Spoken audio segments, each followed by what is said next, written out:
a ver, no voy a repetir demasiado porque ya lo hemos visto en otras ocasiones y en muchos foros, pero bueno, no sé aquí qué tanta gente de la que esté asistiendo sea propiamente de la academia o vengan también de otros orígenes. Tuvimos una primera etapa territorialista, que es bien conocida entre los privatistas, que es aquella que rigió prácticamente desde nuestra independencia hasta 1988, que es cuando el derecho internacional privado pues, siempre fue territorialista y en México no se aplicaba nada que no fuera la ley mexicana. Fuimos obviamente víctimas de diversas intervenciones, tuvimos la intervención, bueno, evidentemente la colonia, la conquista o la colonia, como ustedes le quieran llamar, tuvimos desde luego la intervención francesa, tuvimos también la intervención estadounidense, la pérdida de la mitad de nuestro territorio, más de la mitad de nuestro territorio, lo cual pues además de hacernos un poquito reacios a lo extranjero, ¿no? Pues evidentemente que nos hizo territorialistas. Y salvo el caso del Código Civil de Maximiliano durante el efímero Segundo Imperio, pues tuvimos en realidad siempre la aplicación del derecho mexicano, jamás, vamos, la ley mexicana, jamás se aplicó el derecho internacional privado en México, de tal suerte, pues que no hay realmente desarrollo. Todos sabemos de que incluso en la teoría, la doctrina, en el caso de México, pues fue muy limitado hasta ya muy entrado el siglo XX, ¿no? Ya después de los 70s, pues ahí empezaron algunos doctrinarios mexicanos a desarrollar el tema. Antes de eso, en realidad, pues como no había no había una aplicación del derecho extranjero, pues estuvimos inmersos en un territorialismo absoluto, repito, salvo ese efímero momento que Maximiliano sí permitió la aplicación del derecho extranjero, etcétera. En realidad no se aplicó en México nada que no fuera derecho mexicano. Pero después empezamos, desde el punto de vista fáctico, a empezar a aflojar, digamos, la maquinaria de nuestro derecho internacional privado y empezaron a existir algunas jurisprudencias o tesis aisladas por parte de la Corte, muy limitadas, sobre todo en materia de divorcios, cuando aquel caso famoso de Patiño, ¿no? Donde quisieron ayudar a María Cristina de Borbón con el famoso divorcio que en España en aquel momento no existía y entonces como era una Borbón, pues se hicieron buenos oficios políticos en México, se convenció a la Corte de que emitiera algún tipo de resolución en la que reconociera que para cualquier jurista con conocimiento medio, digamos, del derecho, sabría que en España el matrimonio eclesiástico o religioso pues tenía efectos civiles, ¿no? Imagínense nada más una época en la que, repito, no estábamos acostumbrados a aplicar nada que no fuera el derecho mexicano, ver a la corte de aquellos años, de los 60, diciendo, oye, no, espérame, cualquier eh, cualquier jurista de mediana calidad sabe que en España el matrimonio eclesiástico tiene efectos civiles y por tanto entonces vamos a reconocer aquí el matrimonio eclesiástico que se había dado en España con este señor Patiño, el rey del estaño, con la señora María Cristina de Borbón y los vamos a divorciar. Bueno, pues ahí es donde se empezó de alguna manera a aflojar, digamos, ese pétreo, esa pétrea pared que teníamos en México para no permitir nada que fuera extranjero y la Corte empezó de alguna forma titubeando a decir, bueno, pues se pueden a veces, si es necesario y así lo estimamos conveniente, aplicar cuestiones de derecho extranjero o aplicar incluso cuestiones de derecho internacional privado. Y entonces llegamos ahí, evidentemente, de la mano de la OEA, a las famosas conferencias internacionales de derecho internacional privado, las famosas CIVIPs, donde a partir de los años 70 se empiezan a decantar una serie de convenciones internacionales en materia de cooperación procesal internacional, ¿no? Las comisiones interamericanas sobre admisión de pruebas en el extranjero, sobre ejecución de sentencias, y a nivel global, de alguna forma, pues empieza a haber ya una globalización en lo jurídico, lo cual pues no fue ajeno al derecho internacional privado. Y en el caso de México, pues comenzamos como Estado mexicano a suscribir y a trabajar además en en el desarrollo, estudio, desarrollo y después suscripción de los diversos tratados internacionales, que son las famosas CIDIPs. Sería muy farragoso dar cuenta de todas y cada una de ellas, pero bueno, finalmente México fue muy activo en su desarrollo, fue muy activo en suscribirlas, desde luego, y empezaron a formar parte de nuestro sistema jurídico nacional. Y entonces en el 88, a través de los buenos oficios, justamente de la gente que estaba en ese momento, y muchas de ellas que todavía nos acompañan en la AMEDIP, en la Academia Mexicana de Derecho Internacional Privado y Comparado, se comenzó a fraguar y a desarrollar la posibilidad de hacer una reforma privatista en el año de 1988 con la reforma del Código Federal de Procedimientos Civiles y el Código Civil Federal, que como nosotros todos sabemos, en México, pues usualmente impactan a todas las legislaciones locales, ¿no? Los códigos de procedimientos civiles locales y los códigos sustantivos civiles locales, de tal suerte que entonces en el 88 se reforman en México diversas disposiciones de ambos códigos, repito, el Código Civil Federal y el Código de Procedimientos Civiles, el Código Federal, perdón, de Procedimientos Civiles, de tal suerte que se incorporan todas las disposiciones que ya se venían aprobando y que se venían aplicando a través de los tratados internacionales desarrollados con las CIVIPs, las conferencias interamericanas. Obtención de pruebas, repito, ejecución de sentencias, jurisdicción, aplicación del derecho, es decir, incluso las normas técnicas sustantivas de derecho internacional privado, pues todo venía ahí. Y entonces empiezan a desarrollar, y digamos que esa es la segunda etapa que viene del 88 hasta la fecha, pero que al final de cuentas se ve no interrumpida, sino complementada con la tercera etapa, que es el famoso caso Radilla.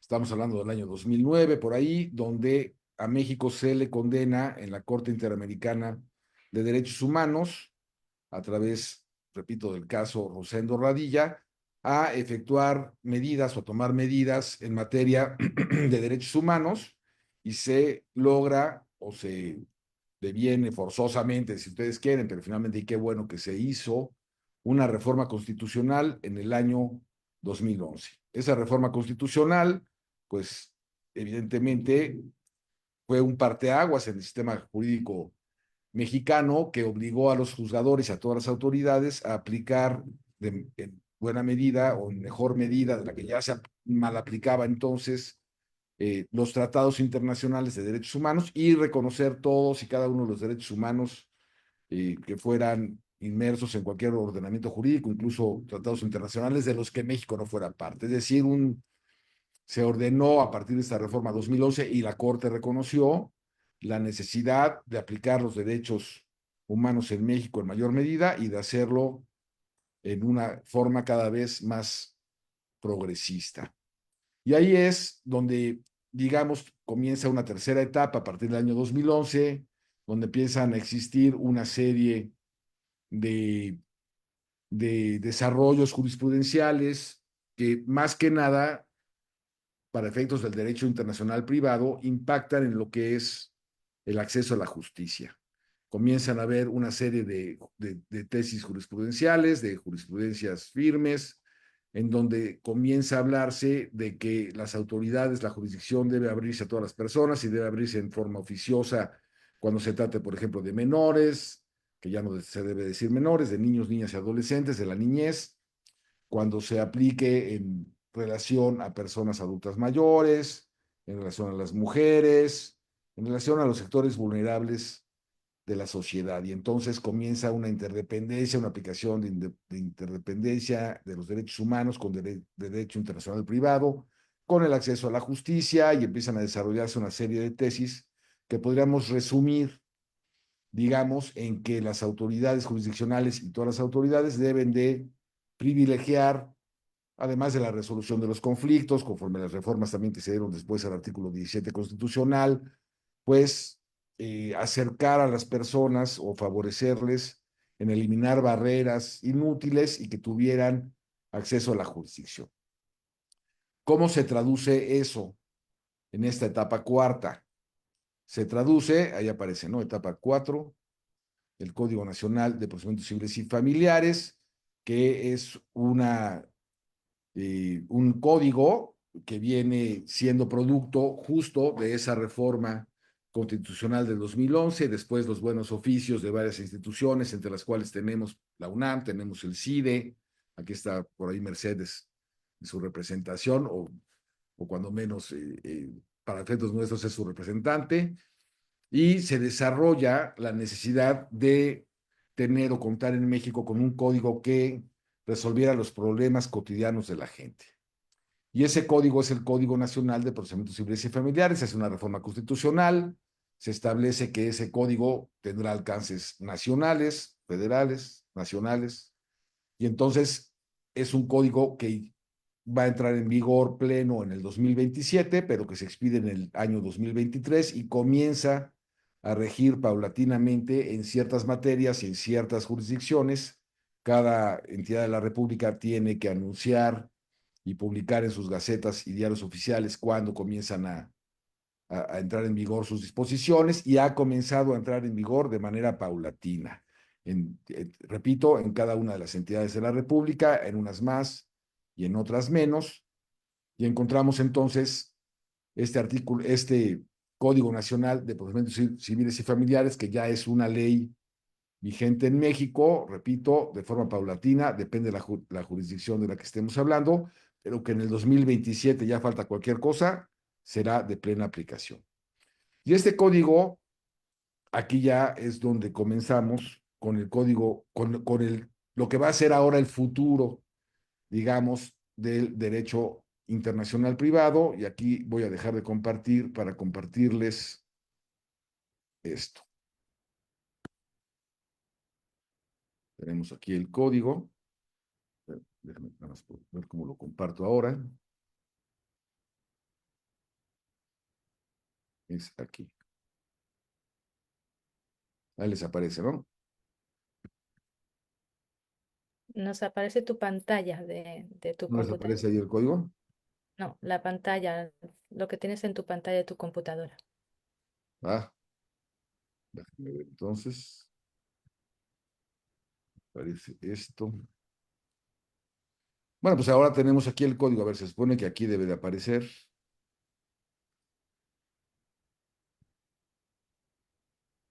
Perdón, esto, ¿no? Ahí está. Ahora sí, perfecto. ¿Sí?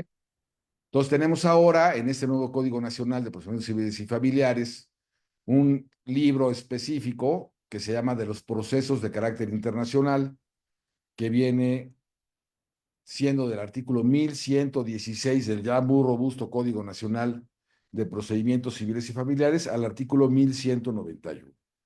Y ahí vamos a encontrar pues una nueva codificación que ahora sí se separa de alguna manera de lo que era el Código Federal de Procedimientos Civiles. Recordemos que nuestro derecho internacional privado estaba básicamente regulado en lo que era el Código Federal de Procedimientos Civiles y Familiares, junto con las convenciones internacionales de las que México era parte en materia de derecho internacional privado, cooperación procesal internacional, principalmente para efectos nuestros, que básicamente pues eran las convenciones interamericanas, de las cuales evidentemente seguimos siendo parte, y algunas otras convenciones de Naciones Unidas, las convenciones habidas en el caso de la Haya, en materia de sustracción internacional de menores, por ejemplo, y todo este sistema de derecho internacional privado, que evidentemente no vamos a enumerar porque no acabaríamos en 2 horas, se complementa ahora con lo que es el Código Nacional de Procedimientos Civiles y Familiares. Repito, las convenciones internacionales de las que México es parte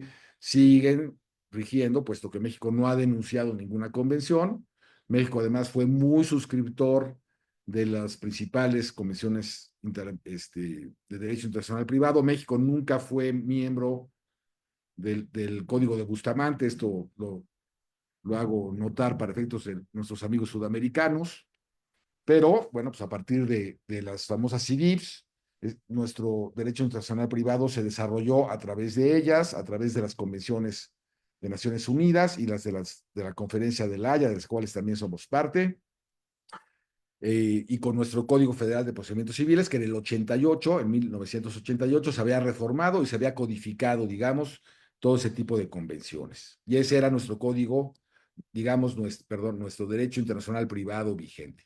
Ahora, con este nuevo Código Nacional, va a dejar de surtir efectos, va a derogarse el Código Federal de Procedimientos Civiles. Nos olvidamos de ese código y a partir de la entrada en vigor, que repito, ha sido paulatina, en algunos lugares ya está en vigor, en algunos lo estará plenamente hasta el 2027, aplicaremos este Código Nacional de Procedimientos Civiles y Familiares.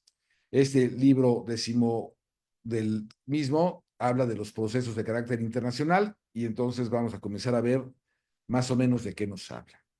Establece reglas de competencia en una primera instancia. No es materia de esta plática analizar cada una de estas reglas, sino más bien darles una visión general de cuál es el actual andamiaje jurídico del derecho internacional privado y qué es lo que va a suceder después, ahora con la reforma judicial, porque sí va a haber un impacto. Y es, entonces, Código Nacional, las reglas de la competencia que están del artículo 1116 aquí al artículo 1128. Después tenemos, y bueno, a ver, les anticipo de una vez que tampoco vamos a encontrar grandes sorpresas. Y habrá detalles que ya habría que ver uno por uno en particular, ya depende lo que nos interese conocer, y eso daría para, eh, digamos, encuentros como este para cada cuestión en particular. Se podría hacer una conferencia después, algunos de ustedes, sobre competencia, algunos otros sobre cooperación procesal internacional, algunos otros sobre aplicación del derecho extranjero, es decir, va a dar para mucho, pero ahorita les vamos a dar o les voy digamos, a dirigir un poquito esas palabras, nada más para efectos de que sepan qué es lo que contuvo este Código Nacional y qué es lo que va a suceder, repito, con la reforma judicial, con las elecciones y con esta reforma. Entonces, reglas de competencia van más o menos de la mano, obviamente, tienen que ser compatibles con nuestras conferencias interamericanas y con las conferencias de las que México es parte. No vamos a encontrar tampoco cuestiones muy ajenas, aunque sí hay o hemos detectado algunas contradicciones o algunos detalles que tendrán que irse limando, ya sea vía aclaraciones legislativas, reformas legislativas, o en su momento, y si es que llego a la corte, pues bueno, estaremos, cuando menos sabrán ustedes que tengo conocimiento del derecho internacional privado, pues para también interpretarlas ahí. Tenemos el segundo capítulo, que es la cooperación procesal internacional. Repito, es prácticamente una codificación de nuestras disposiciones, aunque se fue un poquito más allá. Ligia González, nuestra buena amiga, participó y algunos otros académicos también participaron en este código y hicieron un muy buen trabajo. Se trató de ser un poco más explícito, evidentemente, o bastante más explícito de lo que era el Código Federal de Procedimientos Civiles. Repito, este no se ha aplicado todavía a la fecha de manera importante, de tal suerte que al día de hoy, pues prácticamente no hay tesis de jurisprudencia que haya emitido la actual Corte, con lo cual, pues básicamente este Código Nacional le tocará interpretarlo a la nueva Corte que comenzará el 1 de septiembre, comenzará funciones el 1 de septiembre de este año 2025. Entonces, en esta cooperación procesal internacional o capítulo de la cooperación procesal internacional, tenemos una serie de apartados, como es esta de las notificaciones, emplazamientos, medidas cautelares, y repito, es un poco un concentrado de nuestros diversos tratados internacionales, incluso, evidentemente, las referentes a arbitraje internacional, por ejemplo, ¿no? Recepción de pruebas y sus efectos, la cooperación cuando intervengan niños, niñas y adolescentes, también sumando el tema de la Convención de la Haya sobre sustracción internacional de menores, y ahí sí se trabajó mucho también de la mano de las asociaciones de jueces en México para efectos de tratar de limar o de establecer algunos criterios en relación a cómo se aplica esa convención acá, porque sí ha dado mucho de qué hablar, y tratar de unificar los criterios para su aplicación. Entonces también da para otra plática completa de cómo se va a manejar ahora el tema de la sustracción, y básicamente este capítulo es muy referente a ese tema, ¿no? Habla de las solicitudes, ha sido criticado porque pues, tenemos la Comisión de Sustracción Internacional de Menores de la Haya, y aquí se repitieron o se trataron de ahondar en ocasiones algunos requisitos, y habrá algunos requisitos que se apliquen aquí en el Código Nacional que no hubieran sido suficientemente regulados de forma expresa, por ejemplo, la Convención de la Haya, y a lo mejor aquí puede ser que haya un choque o viceversa, ¿no? Entonces, esas son cuestiones que ya tendrán que irse limando con la práctica. Tenemos la parte de los exhortos internacionales y cartas rogatorias, que también pues va muy de la mano, ¿no? De las convenciones interamericanas. Se prevé ya expresamente la utilización de videoconferencias en procesos internacionales, cosa que también va de la mano, pues de las convenciones existentes a la fecha, más recientes, ¿no? En la materia, y también, y es muy valioso, que exista una regulación en ese sentido para efectos de poder también, de alguna manera, regular la forma en que los jueces van a comenzar a utilizar estas videoconferencias en procesos internacionales. Recordemos que en materia, por ejemplo, de amparo, existen acuerdos generales de la Corte para efectos de la utilización de videoconferencias, y todo esto tendrá de alguna manera que revisarse y que conciliarse para que el Código Nacional de Procedimientos Civiles se pueda ser compatible también con los diversos tratados internacionales y con la práctica judicial. Está la parte de información del derecho extranjero, ¿no? Y también ya hemos hablado mucho sobre ese tema. Por ahí hay un artículo, me parece que es el 216 del propio código, donde habla de que el derecho extranjero solamente se aplicará en el caso o deberá probarse cuando existan normas diferentes a las generales, cosa que sí me parece un error grave y que puede ser un retroceso en el derecho internacional privado, pero todo parece indicar que fue un error al momento de hacer una redacción, y eso habrá que verificarlo también, habrá que pugnar después por una reforma y una aclaración aquí en el Código Nacional, pero aquí en la parte de cooperación procesal internacional, pues básicamente es igual a la regulación que teníamos antes, ¿no? Salvo algunas cuestiones específicas que son valiosas y que sí van a jugar mucho para el tema de lo que vamos a hablar posteriormente. Entonces, al ratito regreso sobre este tema de la información del derecho extranjero, porque hay un artículo que además nos atañe a la MEDIP que va a ser muy importante. Y tenemos, evidentemente, la parte correspondiente a la ejecución de sentencias, laudos arbitrales y resoluciones dictadas en el extranjero. Repito, se recogen los principios de las diversas convenciones mexicanas, se recogen también los criterios jurisprudenciales que existían a la fecha, y habrá que realizar y dará también para análisis, ¿no? De todo lo necesario en la materia, la ejecución forzosa, ¿no? Toda esa regulación, y ahí termina. En el artículo 1191 termina nuestra regulación sobre de cooperación procesal internacional. Ahora, ¿qué es lo que va a suceder en el futuro? Lo voy a dejar ahí un momento. ¿Qué es lo que va a suceder? Lo voy a dejar de compartir. ¿Qué es lo que va a suceder en el futuro? Bueno, en el futuro viene después la reforma judicial publicada el 15 de septiembre de 2024. Estamos hablando de una reforma que fue, para los que nos acompañan, que no son mexicanos o no están al tanto, pues una reforma muy controversial, pero que finalmente es ya nuestro texto constitucional actual.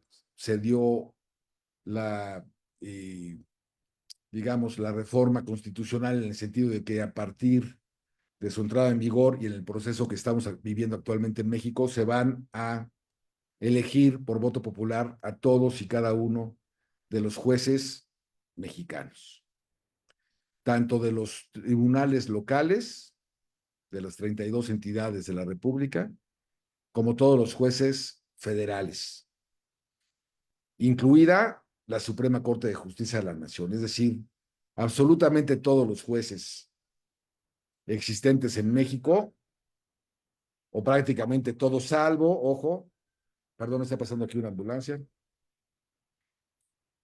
Voy a dejar que pase.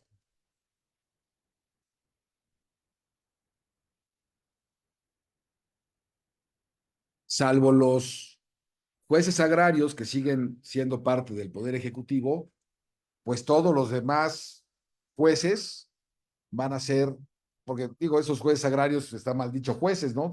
Aquí se llaman tribunales agrarios, pero en realidad no son tribunales, son jueces administrativos.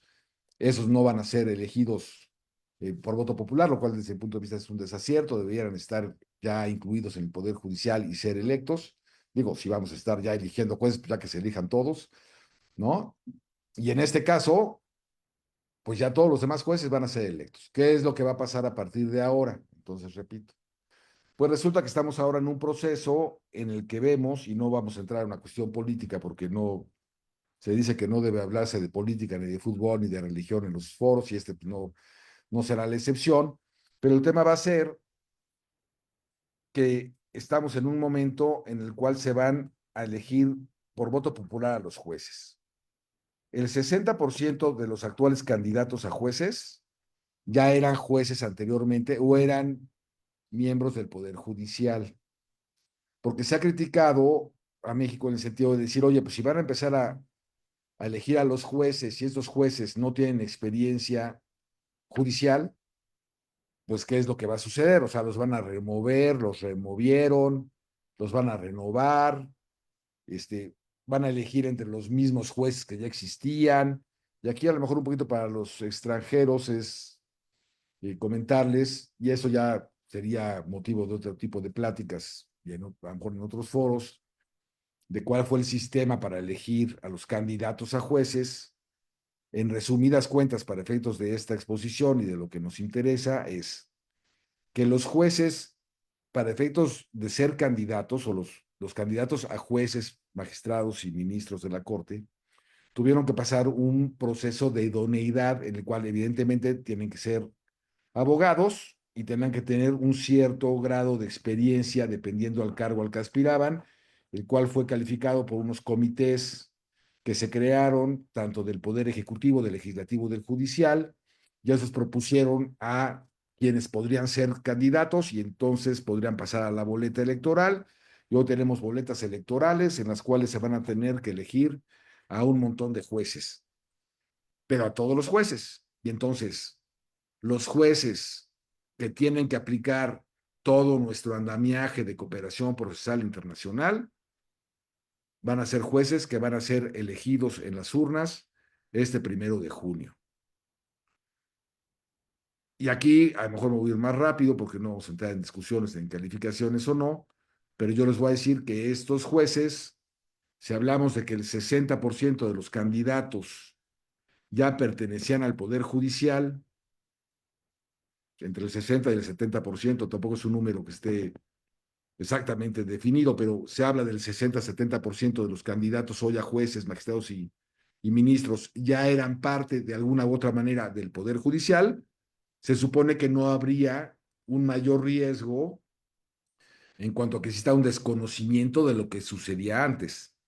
Tampoco estoy hablando de que los jueces anteriores, cuando hablo de jueces hablo en general, ¿no? Jueces, magistrados, ministros, los jueces anteriores o las personas juzgadoras, como debe decirse hoy con perspectiva de género, pues que fueran expertas en derecho internacional privado.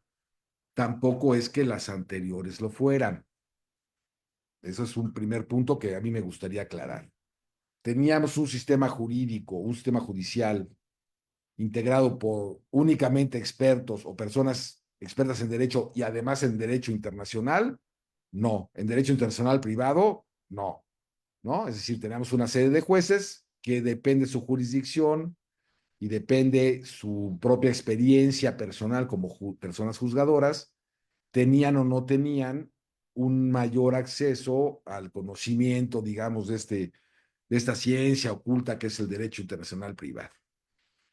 Y la experiencia nos demostraba que no eran personas que tuvieran mucha experiencia en la materia, pues por su propia naturaleza. Es una materia que no necesariamente se aplica cotidianamente y que no necesariamente se aplica en todos los tribunales, ¿vale? Entonces, en mi concepto, pues hoy los nuevos jueces que van a llegar a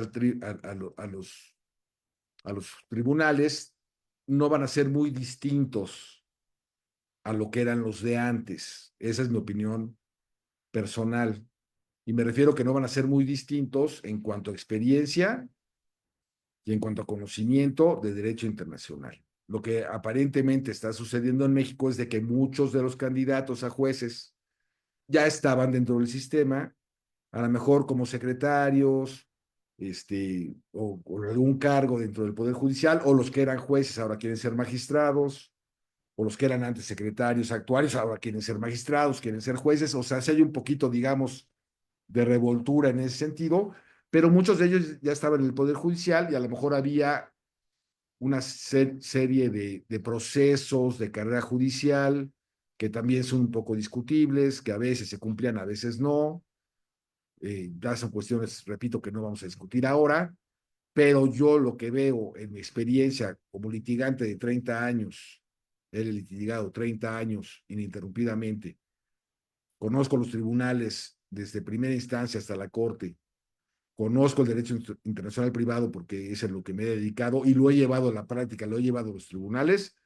No vamos a encontrar jueces distintos, salvo, y aquí es donde está lo importante, en los jueces especializados que teníamos en ciertas jurisdicciones en materia de derecho internacional privado y específicamente en sustracción internacional de menores y en adopción internacional, por ejemplo. Pero sobre todo en sustracción internacional de menores. Porque sí teníamos varios jueces que además eran parte o formaban parte de las redes judiciales. Y entonces, si nosotros conocemos que existen redes judiciales en Europa, ¿no? Y existen redes judiciales en Iberoamérica, que al mismo tiempo también se comunicaban y que se fueron creando también en México como jueces especializados en materias de derecho internacional. Eran pocos, pero estaban muy especializados o se buscaba que fueran muy especializados y muchos de ellos amigos nuestros, miembros incluso de la MEDIP y que ya tenían una expertise importante en materia de derecho internacional privado. Yo creo que ahí sí va a haber un problema grave en cuanto a la judicatura. ¿Por qué? Porque esa expertise se va a perder y ahora, como se vuelvan a acomodar los juzgadores, vamos a tener que ver qué va a suceder después. Yo veo que va a haber una segunda etapa después de la elección judicial, donde ya una vez nombrados los jueces, se va a tener pues, que hacer un recuento de daños y de decir, de daños o de virtudes, ¿eh? De decir, bueno, a ver, de estos nuevos jueces, juzgadores, incluso jueces de distrito, magistrados y ministros, pero sobre todo los locales, que eran los del primer contacto con la gente y que eran los jueces que estaban siendo especializados en materia de derecho internacional privado, por decirlo de alguna forma, y repito, principalmente en sustracción internacional de menores y en adopción internacional, pues eran jueces que tenían esa expertise y eran parte de las redes, y muchos de ellos eran ya parte de la red de jueces de la Haya, y entonces ahora que sean elegidos, ¿qué va a pasar con esos jueces? ¿Van a seguir siendo jueces? Si son otra vez electos, bueno, pues pueden levantar la mano donde hayan quedado y decir, pues yo soy especialista en internacional privado y quiero seguir siendo, o que sus consejos de la judicatura correspondientes locales o federales digan, pues seguirán siendo jueces de la Haya o no. Eso creo que va a ser un primer problema práctico al que nos vamos a enfrentar y vamos a ver de cómo nos toca y qué suceda. Y el segundo es, bueno, y además los nuevos jueces que entren, vamos a tener que evaluar qué tan expertos son o no en derecho internacional privado, dónde quedan, porque además van a ser jueces que van a ser elegidos popularmente y ya son jueces elegidos para cargos específicos y para materias específicas. Entonces, si hay un juez que sea elegido, por ejemplo, para materia civil, no es que el día de mañana vaya a poder ser cambiado a materia penal o viceversa, ¿no? Entonces, pues van a haber ciertas restricciones de alguna manera donde si una persona fue electa para un juez penal, por ejemplo, y él dice, oiga, pues yo sé de derecho internacional privado y puedo ayudar en lo civil, pues le van a decir, no, espérame, tú eres y fuiste electo para un juzgado penal. Es decir, se prevé una serie de problemas prácticos que puedan suceder después para efectos de hacer ese tipo de reacomodos judiciales. Y entonces, pues no les quiero quitar mucho tiempo, creo que es algo que habrá que ir viendo sobre la marcha, va a ser algo que si está por aquí gente de La Haya, que luego tenemos a Nacho, tenemos a Mayera, no sé, pues son cuestiones que van a ser de mucho impacto y de mucho análisis. Pero teníamos, y les repetía cuando hablaba les comentaba cuando hablaba del derecho internacional, de la aplicación del derecho extranjero en México, que hay por ahí un artículo que habla de que para averiguar el derecho extranjero se puede atender a organizaciones o autoridades que tengan experiencia en la materia. Y eso me parece un artículo muy valioso que puede aplicarse eventualmente en materia de cooperación procesal internacional y en general en derecho internacional privado, ya en la práctica, que es el artículo 1180 del Código Nacional de Procedimientos Civiles, que repito, está en el capítulo correspondiente a la aplicación del derecho extranjero. Y dice, la autoridad jurisdiccional nacional para mejor proveer podrá admitir o allegarse de informes técnicos de personas, instituciones y organismos ajenos al litigio y que ostenten reconocida competencia sobre la cuestión planteada por las partes. Estas tendrán el carácter de amigos del tribunal y su informe no implicará el pago de costas u honorarios. Entonces, este artículo 1180 me parece muy valioso y que nos abre una puerta a los privatistas y a los litigantes privatistas el día de mañana para que puedan decir, si bien está en el capítulo de información del derecho extranjero, se abre la posibilidad de que en materia, y como está en el capítulo de cooperación procesal internacional, podría estar abriendo una puerta para que el día de mañana, en casos complejos de derecho internacional privado, la judicatura, cuando sienta el juez correspondiente, la persona juzgadora correspondiente, que no tiene los suficientes elementos técnicos o conocimiento técnico para conocer de un tema de derecho internacional, y en este caso lo que nos atañe a nosotros es derecho internacional privado, pudiera hacer uso de este artículo y pudiera solicitar informes técnicos o auxilio, digamos, dice este artículo, de personas, instituciones y organismos ajenos al litigio que tengan reconocida competencia, dice aquí, a mí no me gusta la palabra competencia porque se confunde con la competencia jurisdiccional, pero bueno, con reconocido conocimiento sobre la cuestión planteada y podrán ser amigos del tribunal. Y ahí lo voy a dejar casi como conclusión de mi plática, diciendo, bueno, vamos a ver qué sucede en un futuro con los nuevos integrantes del Poder Judicial y espero que todo sea para bien y espero que podamos eventualmente encontrar una mejor justicia para todos, que es lo que finalmente pretende esta reforma judicial. Y bueno, pues estoy aquí para cualquier duda o comentario. Muchas gracias. Al contrario, estimado Carlos, muchas gracias por tu exposición. Toda la suerte, ¿verdad? Por la parte que te toca en esta candidatura. Entiendo que no está siendo fácil, cualquier reforma no es fácil, la reforma judicial mucho menos, ¿no? Y bueno, en el chat no tengo realmente ninguna pregunta puntual. Si ustedes tienen alguna, por favor levanten su mano y le vamos dando el uso de la palabra según la vayan levantando. Mientras tanto, yo quiero hacer algún comentario sobre lo que acaba de expresar Carlos, pero insisto, lo hago mientras tanto hay alguien con alguna inquietud para poder profesarle alguna cuestión a Carlos Odriozola. El tema de la reforma judicial en México, bueno, Carlos Reyes siempre, con No, gusto, te doy pero concluye, por favor, Nuria. bueno, concluyo, pero bueno, ya sé que está aquí Carlos Reyes atento a la pregunta. Para aquellos porque bueno, estoy viendo muchos nombres de grandes amigos internacional privatistas, no en el contexto, no del contexto mexicano, sino de otros contextos, desde Europa hasta eh, eh, América, digamos América del Sur en principio. Bueno, estamos con un tema muy delicado y muy serio a raíz de, bueno, de unas iniciativas que el expresidente Andrés Manuel López Obrador eh, nos dejó como tarea a partir de febrero de 2024.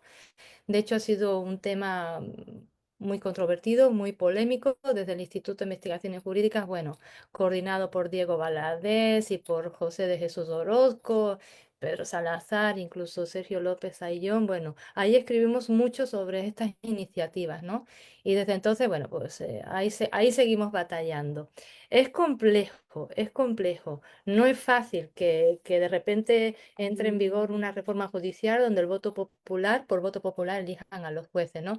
Yo, como soy española de origen, todavía me sigue cayendo esto, no sé cómo definirlo, diferente, ¿no? Diferente, porque es otra manera, digamos, en el contexto español, europeo, cómo se eligen a los jueces, ¿no? Pero aquí estamos, y Carlos lo decía muy bien, hay un 60-70%, no hay todavía el dato, pero bueno, un aproximado, ¿no? De que aquellos candidatos, candidatas, bueno, pues van a ser son o eran, digamos, parte del órgano jurisdiccional en alguna categoría, ¿no? Y aquí es donde estamos viendo de que, bueno, pues se necesita el poder jurisdiccional fuerte y con un alto conocimiento, ¿no? Como lo decía, hay una serie, digamos, de cuestiones que, por las que pasaron los actuales candidatos, la experiencia judicial, ¿no? Un proceso de idoneidad, ¿no? Donde se compruebe, bueno, que son personas con un expertise, como expresaba muy bien Carlos Odriosela, ¿no? Y a través de las boletas electorales, bueno, pues ya veremos cómo vamos, digamos, proliferando.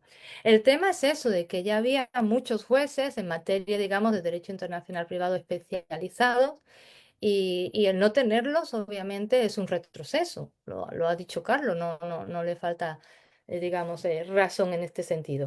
Es decir, aquí hay unas cuestiones muy delicadas que no sabemos cómo van a ir proyectándose. Ojalá que todos los candidatos y candidatas, ¿verdad?, tengan el perfil mínimamente como el que puede tener, por supuesto, nuestro expositor del día de hoy. El derecho internacional privado es muy necesario, es muy complejo.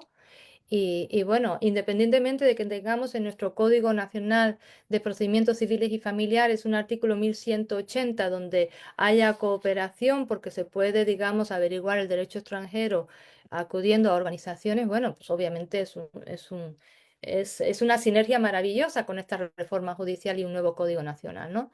Pero nos siguen faltando cuestiones fundamentales. Y más que nada estoy haciendo un poquito una síntesis de lo que él comentaba, añadiendo algunos perfiles, por supuesto, en lo personal.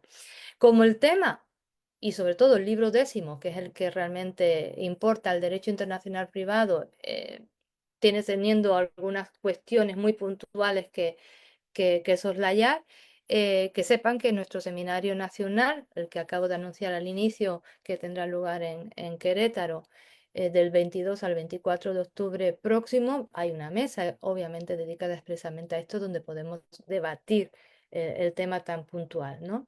Entonces, bueno, ahí dejo, ahora sí, el comentario y dejo la pelota caer, ¿no? Y dándole la oportunidad a mi colega también del Instituto de Investigaciones Jurídicas Internacional Privatista, Carlos Reyes. Por favor, adelante, Carlos, y gracias por dejarme terminar mi idea. Muchas gracias a ti, Nuria. Bueno, en realidad quisiera comenzar primero, Carlos, felicitante el necesario estudio del derecho internacional privado como capacitación de los jueces, magistrados y ministros en esta reforma es absolutamente indispensable. Yo primero, antes que cualquier otro comentario, desearte éxito en este proceso. Yo particularmente no soy un convencido de esta reforma y sin embargo me parece que personas con la capacidad que tienes tú, pues son esa pequeña luz al final del túnel en una reforma que tiene demasiadas complicaciones. Y pues bueno, siempre ojalá sea una persona como tú la que pueda llegar a tener este cargo porque pues implicaría la prevalencia del derecho internacional en el análisis de las controversias que pudiéramos tener. Esto desde luego, yo no sé, y desde luego la, La respuesta la anticipo de tu parte, que seguramente sí, se tendrá que incluir mucho más capacitación de los jueces en esta parte de lo que es la escuela judicial, o de lo que la tarea que va a involucrar esta capacitación. Pues el derecho internacional privado tiene que ser un área de mucho fortalecimiento a los jueces. Sin embargo, me parece que eh, no estoy seguro. Vaya, yo como estudioso del derecho internacional, me parece que es indispensable que el derecho internacional sea cada vez más objeto de estudio en todos los jueces, en todos los niveles. Y sin embargo, parece que no se le toma la importancia que se debiera. ¿En dónde ubicarías tú concretamente, y esa es mi pregunta, en dónde ubicarías concretamente el fortalecimiento del derecho internacional dentro de la labor jurisdiccional? ¿Más en la capacitación de estos jueces que están por venir? ¿Más en la incorporación eh, de los precedentes, de los análisis de los tribunales internacionales en cuanto a sus decisiones, más en enfatizar la importancia del diálogo jurisprudencial de las cortes? En dónde estaría para ti, digamos, el reto más importante de la incorporación del derecho internacional privado en esta nueva labor jurisdiccional que se avecina? Espero haber sido claro. Claro que sí, mi querido Carlos, además de saludarte de nuevo con mucho gusto. Sí, a ver, en realidad esta reforma judicial no se puede ver aislada y tuvo mucho que ver con una cuestión política, un choque entre poderes, que finalmente lo fue, que tuvo por objeto remover al Poder Judicial como estaba, porque si se hacía paulatinamente, pues no se iba a remover tampoco nunca. Entonces, eso fue lo que motivó finalmente a que esto se diera como se dio, de una forma tan abrupta, tan rápida y en una operación relámpago, como hacían los alemanes cuando empezaron la Segunda Guerra Mundial, ¿no? Que era más la sorpresa que lo que sucediera y a romperse todo. Pero tenemos una ley de carrera judicial que habría que analizar y que creo que no se ha analizado, como tampoco se ha analizado el tema del Código Nacional, porque ustedes escuchan las propuestas de todos y cada uno de los candidatos y candidatas, voy a hablar yo, para el cargo de ministro o ministra de la Corte, además de que nadie habla del derecho internacional privado, y evidentemente es algo que está fuera vamos, de ninguna conveniencia ni utilidad política ni nada, pues tampoco hablan del Código Nacional de Procedimientos Civiles y Familiares, que es básico, ¿no? Y ahí, por ejemplo, los que lo han trabajado lo saben, o sea, técnicamente el Código Nacional de Procedimientos Civiles y Familiares tiene el objeto de que la justicia cotidiana se haga una realidad. Y lo que hoy tenemos en México es que la justicia cotidiana no se resuelve. Entonces tú tienes aunque tengas jueces que puedan o no estar más o menos inmiscuidos en el tema del derecho internacional privado, que la realidad es que son muy, pero muy contados. O sea, hoy no tenemos en realidad en México jueces que puedan decir, ya no digas que son expertos, que conocen el derecho internacional privado. La práctica nos demuestra que no lo conocen. Entonces, la judicatura, para mí, en un futuro, va a acabar siendo, salvo en algunos aspectos evidentes del día a día, en materias como el derecho internacional privado, pues acaba siendo un especialista. O sea, tú vas a ser como un mecánico, el juez, que va a llegar a abrir el coche y va a decir, pues yo veo aquí una placa, o sea, llamen al que sabe del sistema y llamen al que sabe del sistema A, B, C, D, E, o de la puerta, o de la llanta, o sea, ya no es como el mecánico de antes que lo arreglaba, un solo mecánico te arreglaba todo de un coche. Eso ya no existe y en realidad nunca ha existido en materia de derecho internacional privado. Jamás han existido jueces especialistas en derecho internacional privado, jamás. O sea, que sean única y exclusivamente conocedores, porque nosotros, a partir más o menos de cuando yo fui presidente, hubieron varios miembros de la judicatura que se acercaron, digamos, a la academia, pues a lo mejor porque yo los conocía por ser litigante, pero antes de eso, pues había muy pocos jueces en la academia. ¿Por qué? Pues porque todos eran académicos o únicamente académicos. Yo soy más litigante que académico, debo de confesar, ¿no? Si ustedes me dicen, hazte para un lado, o eres académico o eres litigante, yo les diría, pues yo creo que soy más litigante que académico, porque yo llevo 30 años litigando diario sin parar. Entonces, eh, pues vamos, llegaron algunos académicos, jueces, magistrados, que de alguna manera abonaron a darnos también una retroalimentación de lo que sucede en la práctica. Y sabemos que son muy pocos jueces, porque son realmente muy pocos jueces a nivel nacional, los que son jueces especialistas y que hoy son jueces también de la Conferencia de la Haya, etcétera. ¿Qué va a pasar entonces? Que al final del día se van a tener que utilizar con esta judicatura, aunque fuera la anterior, yo muchas veces lo dije en foros como este, que era necesario tener un sistema de apoyo a la judicatura.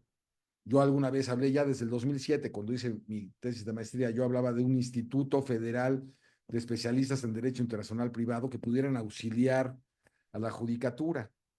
Hoy, en el 1180 del Código Nacional, se habla de la posibilidad de atender a instituciones de reconocida competencia. Dice, bueno, prestigio, vamos a pensar en la MEDIP. Que el día de mañana los jueces puedan, cuando tengan un problema complejo de derecho internacional privado, bueno, acercarse a organismos como este, o que el propio Consejo de la Judicatura Federal, hoy ya digamos, prácticamente extinto, o lo que va a ser el órgano de administración judicial, pues que puedan eventualmente, de la mano de la escuela judicial, establecer un área donde pueda darse el apoyo a la judicatura en materias muy concretas. Y yo creo que va a ser muy necesario, ¿por qué? Porque México es un país de migrantes y es un país de migración. Tenemos todo el paso de Centroamérica a Estados Unidos y nuestros propios nacionales que se van a Estados Unidos y que ahora regresan o que van y vienen, y tenemos una gran cantidad de problemas cotidianos que tienen que ver con el derecho internacional privado, y son una gran cantidad de problemas que técnicamente, conforme a las nuevas reglas desde el 2011 de los derechos humanos en México, o de su respeto, y las nuevas reglas del Código Nacional de Procedimientos Civiles, y lo que va a ser una corte, llegue yo o no, va a ser una corte social que seguramente va a pugnar por la aplicación oficiosa del derecho en beneficio de las personas vulnerables. Las personas vulnerables son, desde luego, los migrantes, desde luego, las mujeres, desde luego, las personas de escasos recursos y una serie de sectores de la sociedad que van a empezar a clamar ya con mayor ahínco y con mayor vehemencia justicia a través de juicios principalmente orales, porque el Código Nacional tiende a la oralidad, y van a ser juicios orales donde además la gente va a poderle reclamar al juez, yo te nombré y tú me resuelves. Y con esas nuevas tendencias muy respetables, y además con las cuales estoy completamente de acuerdo, de beneficio social, pues los jueces van a tener que empezar a aplicar el derecho más de forma oficiosa, incluido el derecho internacional privado. ¿Qué va a pasar cuando los jueces aquí se den cuenta de que tienen que aplicar, ya no digamos derecho extranjero, que tienen que hacer uso de instrumentos internacionales para efectos de resolver los problemas y resolverlos en definitiva y en corto plazo? Vamos a ver tiempos muy interesantes, y yo calculo para aquí los jóvenes que nos escuchen que 20, 30, 40 años nos vamos a llevar muy entretenidos en esta y en muchas materias más. Gracias. Gracias, Carlos.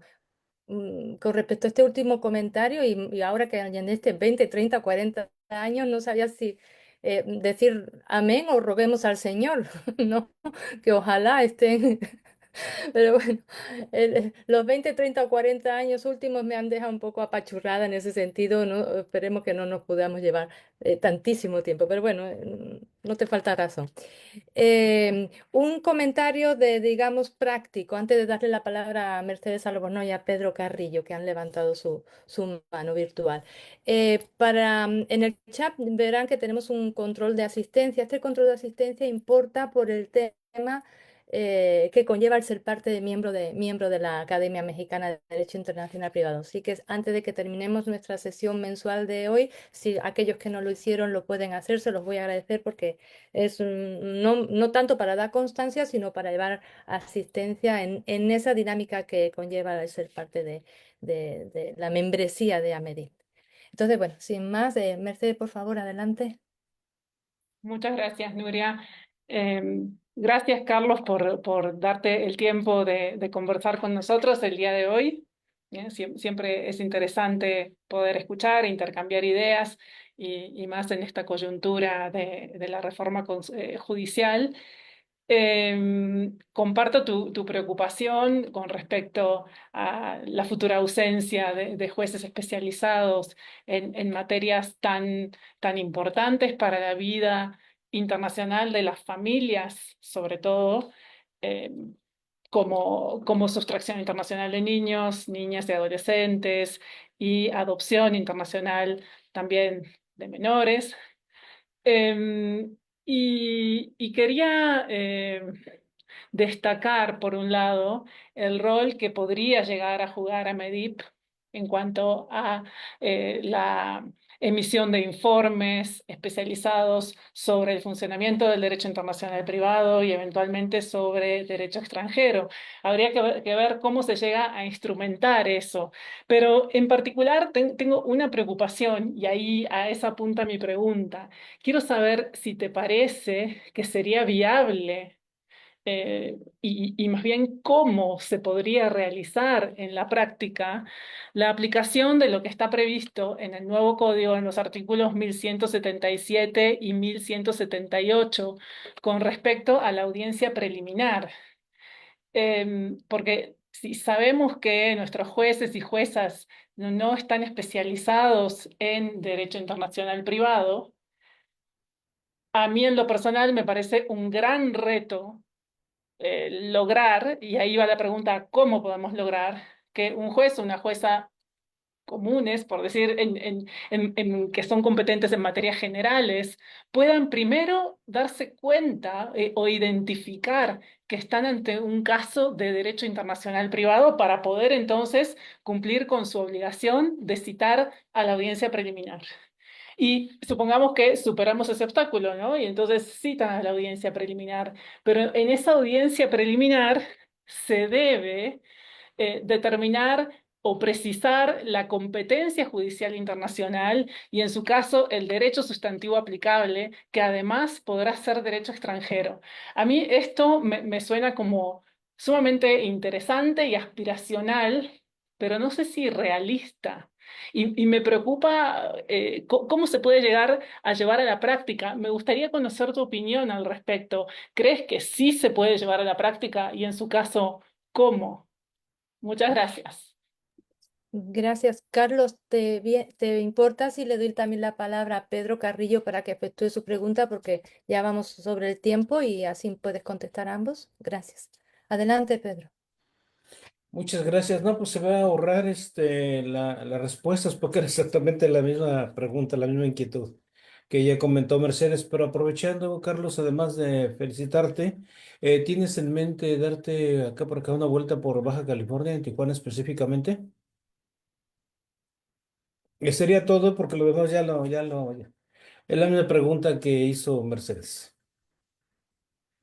Bien, muchas gracias.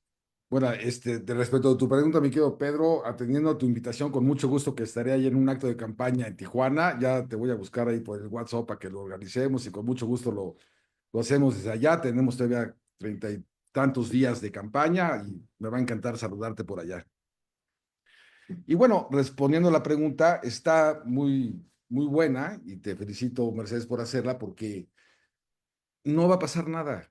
No vamos a estar peor de lo que estábamos antes. Se los puedo garantizar. Lo que sí es que vamos a tener que trabajar muchísimo, muchísimo para ir desarrollando una judicatura fuerte y una judicatura que seguramente van a haber cambios, se van a haber acomodos después, especialmente, y los invito a leer la ley recién expedida en este gobierno de carrera judicial. Si ustedes leen esa ley de carrera judicial y voltean a ver lo que está sucediendo en la realidad, van a decir, oiga, pero como que no es lo mismo. No, por eso, a ver, va a haber un cambio que va a tener que aterrizarse después en la práctica de alguna manera y el río va a tener que bajar esas aguas turbias, ¿no? O oscuras o, no, o poco claras, porque no es que sean, no lo digo vamos, desde el punto de vista negativo, turbio, sino más bien poco claro y intempestivo y no sabemos qué va a pasar. No va a pasar nada. En mi experiencia, a partir de la reforma justamente de la oralidad, que se incluyeron los juicios orales en materia mercantil, léase Código de Comercio, por ejemplo, y en algunas materias civiles, léanse códigos de procedimientos civiles de las entidades, y ahorita hablando, por ejemplo, de la Ciudad de México, se establecieron principios muy similares a los que hoy tenemos en el Código Nacional, incluida la audiencia preliminar. No hay nada más hermoso que una audiencia preliminar. En la práctica, yo que litigo todos los días, los juicios orales en México tienen 7, 8 años ya aplicándose, no se acaban de aplicar del todo bien. ¿Por qué? Pues porque no tenemos salas. Cuando tuvimos salas llegó el terremoto del 17 y tiró algunas o las dañó. A ver, vamos a tumbos, pero es un cambio de situación, es un cambio fáctico, digamos, de los procedimientos, ya a la oralidad. Y todavía no acabamos no de entenderle, pero no acabamos, digamos, de dominarla. Y en esos procedimientos tenemos las audiencias preliminares. Este nuevo Código Nacional de Procedimientos Civiles y Familiares que nadie menciona, y es un error porque va muy de la mano de lo que va a ser la nueva justicia mexicana, habla de la oralidad, está principalmente regida en oralidad, va a ser un código nacional aplicable en todas las entidades de la República, o sea que ya se va a concentrar y se va a homologar, digamos, los procedimientos, ya no van a haber procedimientos, que es que en Chiapas los hacen así, acá los hacen así, no, es como un poco como el Código Nacional de Procedimientos Penales, que también ya se homologó, ya todas las audiencias se llevan igual, ahora sí que desde Yucatán hasta Baja California, ¿no? Entonces lo mismo va a ser aquí, se está homologando. Estas audiencias preliminares, en mi experiencia, son muy buenas. No estoy diciendo que se dominen ni por los jueces ni por los litigantes, pero están previstas en la ley y aquí en el caso de la cooperación procesal internacional habla de que el juez citará la audiencia preliminar, que de todas formas va a citar, porque la audiencia preliminar en los procedimientos actuales que existen en México, federales, como los del Código de Comercio y en este Código Nacional, hablan de la depuración del procedimiento, personalidad, acuerdos sobre medios probatorios, es decir, de todas formas se lleva a cabo la audiencia preliminar. En ese caso, cuando los jueces adviertan que hay una necesidad de aplicar derecho extranjero, podrán eventualmente incluir en esa audiencia preliminar esos temas de derecho internacional privado. Por eso este artículo dice, cuando el juez se dé cuenta, ¿no? Como dice exactamente el 177, dice, cuando se admita la demanda de contestación que impliquen la aplicación del derecho extranjero. A ver, aquí habla de aplicación de derecho extranjero, pero también podría darse una interpretación extensiva a cuestiones de derecho internacional privado en general, incluida admisión de pruebas, incluido evidentemente, digo, tiene su propio momento procesal de las audiencias de juicio, pero aquí va a ser bien importante que los jueces vayan adquiriendo esa experiencia de darse cuenta de cuándo existe un punto de contacto y cuándo tienen que aplicar la ley. Pero no, la ley o el derecho extranjero o el derecho internacional privado. Pero no solamente es responsabilidad del juez, también es responsabilidad de los abogados. Y eso pasa cuando tenemos no una judicatura, un foro también muy flaco, ¿eh? Porque así como decimos, es que los jueces, pues sí, pero también el foro tiene mucho y deja mucho que desear. Tenemos muchos abogados muy mal preparados, tenemos pocos abogados bien preparados. En países como en España, ya que nuestra presidenta española, voy a poner ese ejemplo, pues no cualquier abogado puede litigar, tiene que estar además certificado para poder hacerlo. Bueno, no estoy diciendo que se haga en México, pero sí es bien importante estar muy ojo avisor para lo que va a suceder después, porque entonces los abogados que no estén preparados tampoco pueden aplicar estas normas, pero no las pueden aplicar ni hoy, ni ayer, y muy posiblemente tampoco mañana. O sea, tiene que haber un cambio en la cultura jurídica también de especialización, también de, digamos, de preparación de todos, tanto jueces como abogados. Y yo creo que este Código Nacional va a ser de mucha utilidad, va a dar mucho de qué hablar en la judicatura, va a dar mucho de qué hablar en el foro, pero yo creo que el cambio, a final de cuentas, va a acabar siendo positivo. Gracias. Al contrario, muchas gracias por tu respuesta, por las preguntas y por la respuesta, por supuesto, porque aquí en el fondo estamos hablando y lo acabo de expresar Carlos, es la responsabilidad de todos de estar capacitados y estar bien formados, porque no estamos hablando de cualquier cuestión, estamos hablando de la columna vertebral del poder judicial, ¿no? de un país. Y bueno. ¿Por qué Carlos Odriozola nos está hablando del Código Nacional de Procedimientos Civiles y Familiares? Lo dijo, ¿no? Porque, bueno, lo que se pretende es que esa justicia cotidiana es para que ese acceso a la justicia no sea una realidad. Y no solamente la reforma judicial viene de la mano del Código Nacional, sino también de la Ley General de Medios Alternos de Solución de Conflictos. Es decir, estamos en un momento muy delicado en donde necesitamos fortalecer más que nunca nuestro poder, en este caso porque estamos hablando del poder judicial. Entonces, bueno, estos temas son de primera. Nos hizo el favor uno de los candidatos, el 57, de estar aquí presente, ¿no? No solamente como expresidente de la academia, sino como académico. Él dice que es más litigante que académico, puede ser que emplee más horas en el litigio que en la academia, pero por supuesto que es un gran académico también. Y él lo decía, ha habido un parteagua, incluso una MEDI, porque, bueno, redes, digamos, jueces y juezas o magistrados, magistradas que pertenecen a redes judiciales como las que él nombraba o que son especialistas en adopción o en sustracción. En la Ciudad de México teníamos dividido los 5 primeros al tema de adopción, los 5 siguientes digamos, de los tribunales superiores de justicia en materia familiar a la sustracción, el magistrado Cervera, el magistrado Linares, Cristina, Margarita, Roberto, es decir, podríamos nombrar y la academia, la media está lleno, ¿no? Pero bueno, ¿cómo hacemos para que las personas que realmente estaban ya preparadas y que lamentablemente no van a estar, ¿verdad?, puedan ser suplidas por una gente que tenga ese compromiso de capacitarse y especializarse, como es tu caso, ¿no? Entonces, bueno, tenemos este debate, lo tenemos en el seminario, otra mesa también, por supuesto, dedicada a la Ley General de Medios Alternos de Solución de Conflictos. Los vuelvo a convocar para el seminario. Todavía no me despido porque tengo que hacerle una mención especial, obviamente, a Carlos, pero antes de que se me pase, insisto que vayan y vean la página web de la Academia de AMEDI, amedi.org, y vean que en este seminario hay una pequeña diferencia en donde se van a evaluar las ponencias para poder participar en el mismo, pero también de manera, digamos, autónoma y diferente, también se van a dictaminar y evaluar las publicaciones que se van definitivamente a congregar en un texto, ¿no? Entonces, cuando vayan a leer la convocatoria, léanla con esa doble lectura. Una cuestión es la evaluación propia para ser ponente en el seminario y otra lectura es independiente a aquellas publicaciones.